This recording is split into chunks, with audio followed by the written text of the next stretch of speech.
Hello, everyone. This is Andrew Gaffney, Editorial Director with Demand Gen Report and our new publication, Marketing Insights and Data. I'm joined by my colleague, Brian Anderson, our news editor. And we have a special guest joining us today, Ken Wincko. Ken is the Senior VP of Marketing with PR Newswire. Ken, thanks for joining us today. Thank you for having me. So, Ken, we read with great interest the recent white paper that you guys published on PR Newswire, published on becoming a data-driven CMO. It was very closely aligned with what we're writing about and talking about on Marketing Insights and Data. Within the paper, you talked about how critical it is for today's CMOs to develop a data-driven strategy. As a head of marketing yourself, is this something that you've struggled to make that shift in the organization, and what are some of the biggest things that you've had to do to overcome that? Well, it's absolutely critical to be a data-driven CMO, and I would say it's not even just critical; it's imperative. When you look at the economic environment, we're in a slow growth economic environment, and that itself is driving the need for proving ROI. And the statistics actually show that while a large majority of marketers say that over 80% say that ROI is their number one objective, less than a third say they actually can prove it. And so you have this big delta, this big gap, and particularly for smaller to mid-sized enterprises, it's very, very difficult for them to be able to demonstrate that ROI. And that's mainly because of three main reasons. First is, in order to be able to have the right data, you need to have the right infrastructure set up and the right tracking from a technology perspective.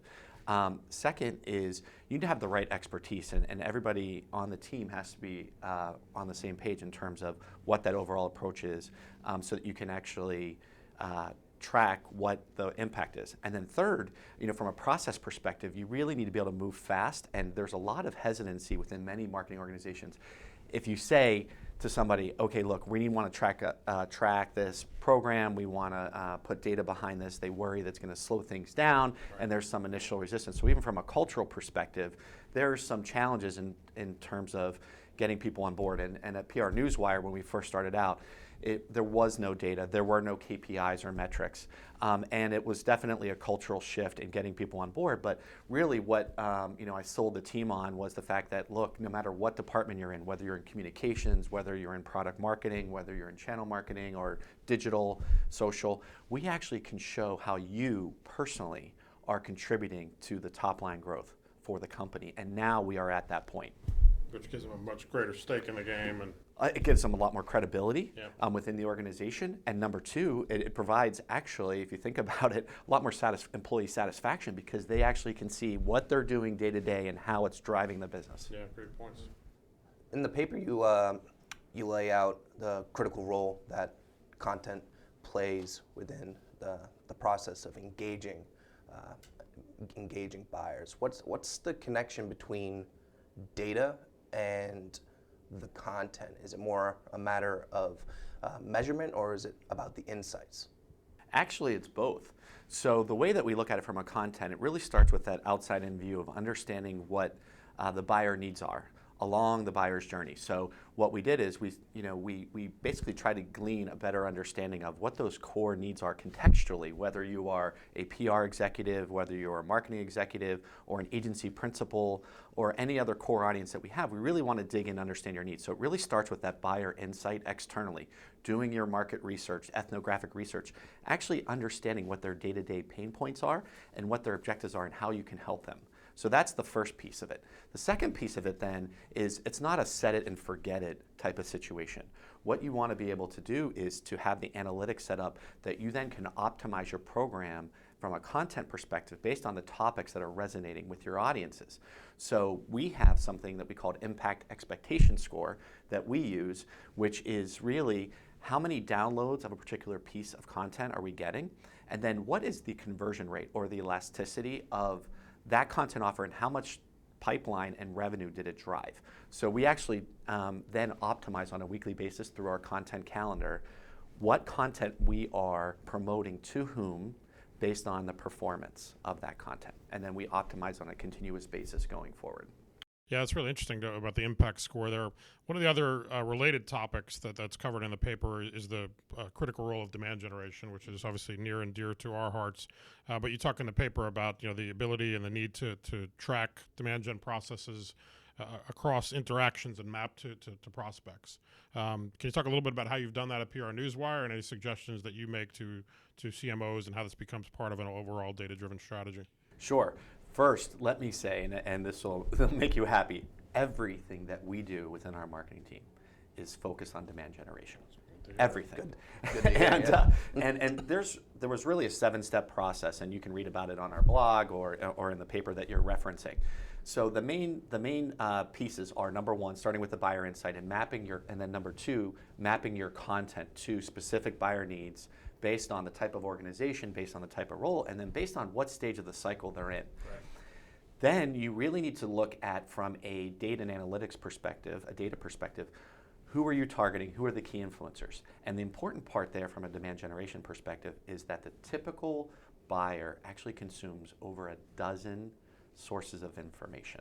So they go to 12 different sources, and they're going to all these different places. And a typical B2B decision, as you know, has between 8 to 10 key decision makers and influencers. So it's not just one person. So if you don't have the right database set up, when I started out at PR Newswire, only 48% of our database was usable.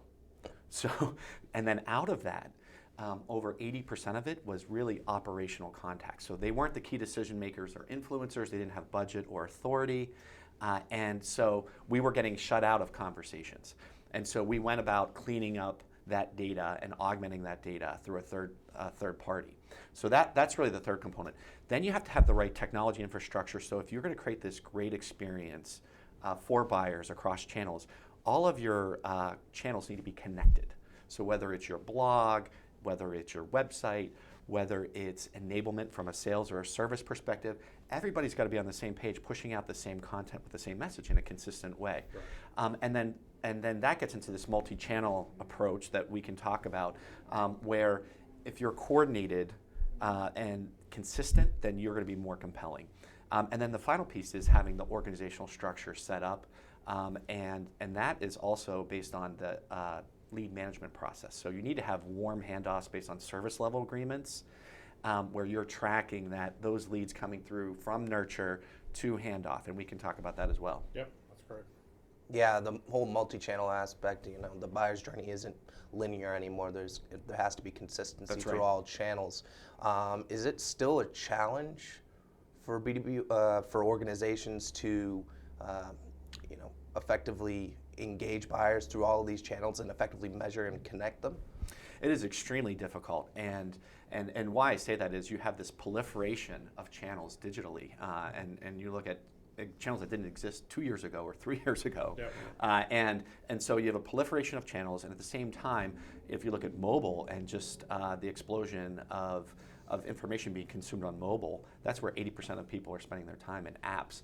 Right. And so when you look at that, that's changing the game as well. And so from a multi-channel perspective, a lot of organizations are not set up in order to be able to create that consistent, compelling message. And we have done some research based on our own data and our own programs. And there were 2 interesting facts that came out of the data. So the number of channels that you use exponentially increases your impact. So let me actually share our numbers over the past year.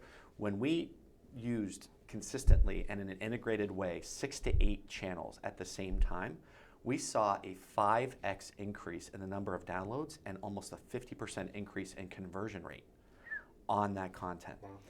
Not only that, but then if you actually coordinate those channels and you promote them within a short time frame, within 2 or 3 days, we saw another 4x. So you go up 5x by increasing the number of channels, and then by promoting them within a short duration, you actually increase the impact by another 4x in number of downloads. So there's an exponential impact in terms of the correlation between the number of channels you use and within a short duration. So you need to have your team coordinated across channels, working together, and we actually do that on a weekly basis. Now, when you talk about 6 channels, what are some of the things that you consider channels? Which ones are sort of top of the list for you? That's a great question. So, paid media is certainly the number one channel for us in terms of impact, and that is mostly based on the fact that it's programmatic. It's easy to do. So certainly that's something. But I would also say our second best channel, we talked about data before in the database. The database, the outbound house list, is our second biggest channel in terms of pipeline impact. And then the third are our own channels, our website, And then, so if you look at those are the 3 primary channels, but then we're also seeing a huge impact, and you also see another almost 4x impact when you add in press releases, you add in blog and social. So most people today, most marketers look at communications like social, and they're tracking likes and followers and metrics like that. But what they're not really doing is able to demonstrate what is that impact on pipeline and revenue contribution from social, from blog, from PR. And we at PR Newswire are able to do that. So we know what deals were influenced by PR, by social, by the blog, by paid media, and we actually prioritize our investment of those channels based on the impact. That's great. So some of the things we were talking about in measurement, the paper you wrote also talks about automation and technology and the growing role of that. It's kind of a new frontier for a lot of marketers. When you talk about left brain, right brain, is that something that you see marketing executives struggling with, and how are they dealing with the increased role of technology? That's a great question, and I will tell you that as I talk to other marketing executives, even at some major brands, there are some big brands, Fortune 500 brands, that aren't using marketing automation. And to me, that's astounding, because I don't see how you can effectively market today without it. There's just not enough time in the day. And without automation, when I started PR Newswire, everything that we ran was manual. So we had a very small team, and we were running campaigns on a one-off basis. What we run now through marketing automation is a 24/7, 365. And the most important thing, Andrew, as part of this marketing automation process, is that it's buyer initiated. Buyers are in control. They want to own that buying experience. They're focused on self-service. They're self-educating, whether it's on their own or through friends, family, colleagues. And they want to be interacted with when and how and where they want to be interacted with. And so if you engage them in a way where they are initiating that action and then you're responding to their needs versus pushing, it's a pull versus a push. And actually, a phrase that I've been using within my marketing team is, great marketing is about serving, it's not about selling. If you provide the right information that is valuable to them, the buyer, it's a value exchange. You give them great information and content, and then they answer questions about themselves through that marketing automation process. So that is critical. Yeah, that's a good point. Yeah. So when it comes to the evolving automation and technology in the space, obviously the skill sets of your marketing teams have to evolve as well. How have you been combating or working with the changing skill sets within your marketing teams, and how have you seen other organizations tackling that initiative? Well, technology, as we just talked about, is a critical competency to have within your marketing team, as well as data and analytics. So what we've done at PR Newswire is we've done 2 main things to actually become more buyer-centric. Number one is we've aligned key responsibilities across the entire marketing team to the buyer's journey. So if you think of 3 main phases of the demand generation process: engaging buyers, nurturing them, and then converting them in a continuous cycle, we have teams that are aligned with those core responsibilities, which is not traditional. It's not a traditional functional marketing organization. And it's very collaborative. So we have a centralized and cohesive strategy that's flexible and agile, but then at the same time, we are focused on, through data and analytics, optimizing that experience. The second thing is we've shifted the type of talent within the team over the last 2 years. So in the past, we had people who were very specialized. They knew data, or they were great at writing content, or they knew a particular channel. But what we've done now is we've recruited people, what I call athletes, where they actually have 3 main skill sets. They can write content, and every single person on our marketing team writes content for us. And not just marketing, by the way, just on a quick aside, it's sales, service, product, subject matter experts within the organization, as well as externally, who can provide that authoritative voice to buyers. Back to the talent. So the first piece is the content. Second piece is data and analytics. So when we think about becoming a data-driven organization, whether you're in social or whether you're in charge of the blog or product marketing, everybody is focused on driving their decisions based off the data. So that's the second component. So that's been a big shift. And then the third piece is on technology. So everyone in our team actually has knowledge. Of course, some more than others in terms of our marketing automation software and other technology, but every single person. And I will tell you that we actually have a large percentage of people on our team that are certified on our marketing automation. Over 25% of our team is on the way to becoming certified. So it's a huge shift in terms of expectation, but it's also a requirement to really be effective today. Yeah, those are great points. I like the athletes correlation there too, especially with March Madness kicking off today. One final question I want to ask you, it's come up a few times in the points you made, is around sales. So the role of sales, you talked about warm handoffs, you talked about them actually contributing to content. Talk about the changing relationship between marketing and sales, some of the things you're doing from a marketing standpoint to support sales, and just where you're seeing successes there. Sure. So when we started out, as I mentioned earlier, we really had low credibility within the organization because we weren't able to demonstrate any impact. So sales and product team really looked at us as more as a collateral shop, maybe doing some communications, maybe some events here and there. And really, as we've gone through this process, and I think gaining their alignment to the overall strategy was critical. That's number one. Number two was the service level agreements in terms of when you hand over a lead as a marketing team, this is what the sales team is going to do with it. And this is the expectation in terms of turnaround time and how you're going to respond to that lead, whether it's a warm lead or a hot lead. And if there's a turn back from a lead, what happened with that? How do we handle that? And then what is the expectation in terms of the result? So for us, it's been a very close partnership. We are tighter than we've ever been. And one of the key things that we focused on is actually enabling our sales team in a tighter fashion with what marketing is doing. So they have email templates that are tied to the content that we are promoting through the marketing channels. They are getting education and training on what the key personas are from an expectation and a needs perspective, and they're going to market with those same talking points. Instead of talking about product, they're leading with, we understand what your problems are. We have solutions for you. Let's talk about it. And they're more consultative. So the relationship is much tighter, and I can say that it's been a huge increase. We've actually increased our marketing qualified leads over 166% year over year, and our marketing influenced revenue has increased over 360% year over year. So the sales team is seeing so much more value. They're getting great insight on buyer needs. So they know before they walk in the door, they know what they've got, the right person, they've got the authority, they know what the needs are, they know the timing, and most importantly, they know what the goals are. So through the content, we actually ask the prospective buyer, hey, what are your goals for your campaign and your program? And that is great insight for the sales team before they walk in the door. They used to go in cold. Right. What we did is we aligned the lead management process to the sales pipeline process.